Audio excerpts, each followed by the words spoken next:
더불어민주당이 11개 상임위원장을 단독 선출한 다음 날 상임위를 가동하고 국민의힘에게 나머지 7개 상임위원장 선출 협상에 응할 것을 압박하고 나섰습니다.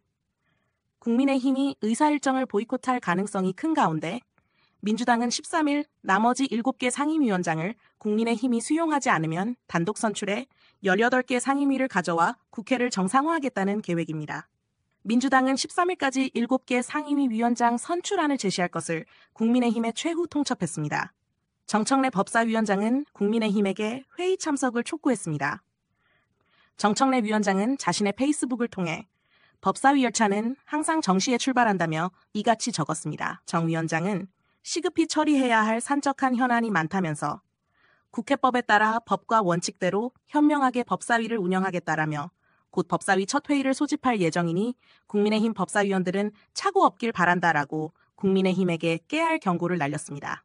정 위원장은 유튜브 김어준의 겸손은 힘들다에도 출연해 법사위원장으로 선출된 배경을 전했습니다. 그는 중요한 법안은 올해 안에 신속하게 처리해야 한다며 좌고우면하지 않고 역풍을 두려워하지 않고 묵묵하게 일을 해야 한다며 국민들이 원하는 법을 처리하려면 강심장이 필요하다고 말했습니다. 또 최혜병 특검법 논의 시작 시기에 대해서도 언급하면서 가장 빠른 시일 안에 할 생각이라며 이번 주 내로 심의에 들어간다고 덧붙였습니다. 정 위원장은 민주당이 국민의힘 몫으로 남겨둔 7개 상임위원장 자리에 대해 이번 주 안에 그것도 처리할 생각이라며 국민의힘은 줄 때 받으시길 바란다. 11대 7은 총선 의석수 비율대로 가는 것이라고 했습니다. 민주당은 상임위 가동으로 주요 법안 처리를 가속화할 계획이고 윤석열이 거부한 방송 3법과 최혜병 특검법을 신속히 처리할 예정이라고 밝혔습니다. 민주당은 윤 정부가 거부권을 남발하고 상임위 요구에 응하지 않는다면 청문회와 국정조사를 추진할 방침이라고 경고했습니다. 22대 법사위가 12일 정청래 법사위원장 사회로 처음 열립니다. 그동안 답답했던 모습을 벗고 민주당은 몽골 기병처럼 속도전을 강조하며 윤 정권과 맞서는 전투력을 보여줄 것으로 보이며 많이 기대되는 22대 국회가 될 것 같습니다. 법이란 무엇인가? 독일의 법학자 엘리 네크는 법은 도덕의 최소한이다 라고 말했습니다. 이는 법은 도덕 중에서 필수적이고 강제적인 부분을 규정한다는 의미일 것입니다. 즉, 법을 지키지 않는다면 도덕적 비난뿐만 아니라 책임과 처벌을 면키 어렵다는 뜻입니다. 법은 강제성을 띱니다. 그래서 법은 국가 권력에 의하여 강제되는 사회 규범으로 정의하고 있습니다. 무정부주의자들은 법이 필요 없다고 주장하나 만인에 대한 투쟁에서 오는 사회 혼란을 피하기 위해서 반드시 법은 필요합니다. 대한민국은 법치국가입니다. 모든 법의 으뜸은 헌법이고 헌법 정신에 따라 법률이 만들어지고 이에 어긋나면 헌법재판소에서 위헌 판결로 그 법은 무효화합니다. 우리나라는 헌법, 법률, 명령, 조례, 규칙이 있는데 이 중에서 관례는 없습니다. 관례는 법적 용어도 아니고 반드시 지켜야 할 강제성과 구속력도 없습니다. 수많은 관례는 그래서 사회 변화 속에서 쉽게 깨지기도 합니다. 법으로 관례를 깰 수는 있어도 관례로 법을 깰 수는 없습니다. 법을 만드는 곳이 국회입니다. 국회의원은 4년마다 총선을 통해 뽑고 국회를 구성합니다. 총선에서 일석이라도 더 얻기 위해 각 정당이 총력전을 펼칩니다. 그 이유는 헌법 제49조에서 정한 다수결 원칙 때문에 그렇습니다. 이 다수결 원칙 때문에 다수당 과반 의석을 차지하기 위해 공천을 하고 공약을 하고 유권자 마음을 얻기 위해 최선의 노력을 다합니다. 국회는 다수당 출신이 국회의장을 맡습니다. 이 또한 다수결의 힘입니다.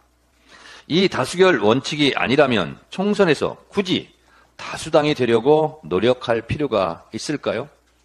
그냥 여야가 가위바위보 해서 150대 150으로 의석을 나눠 가지면 되지 않겠습니까? 국회법은 협의이지 합의가 아닙니다.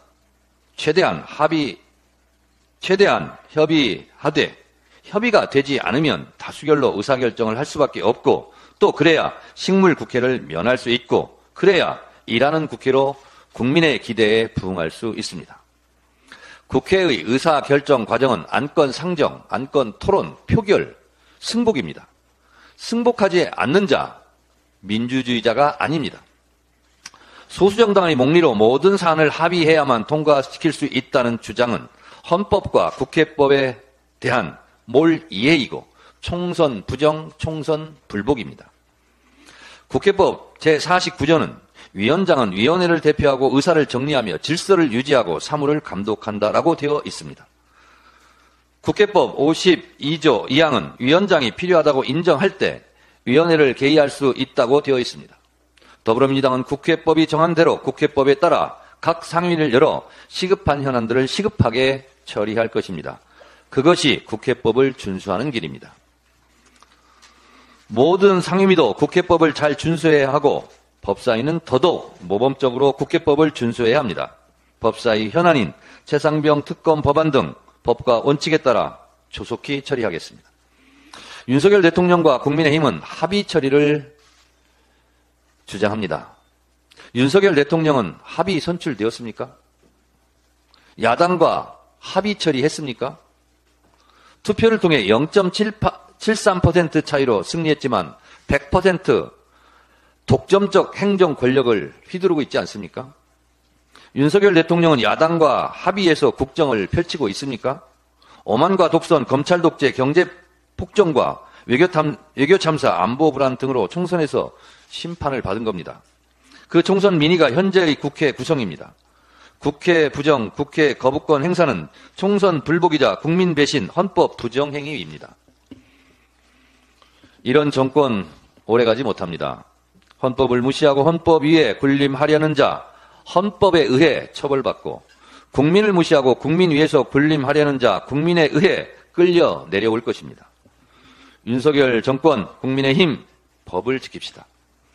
민주당은 자기 멋대로 하는 윤석열 정권과 달리 법대로 하겠습니다. 준법 투쟁하겠습니다. 국민권익위원회가 국민건의위원회, 건의국리위원회로 희화되고 있습니다.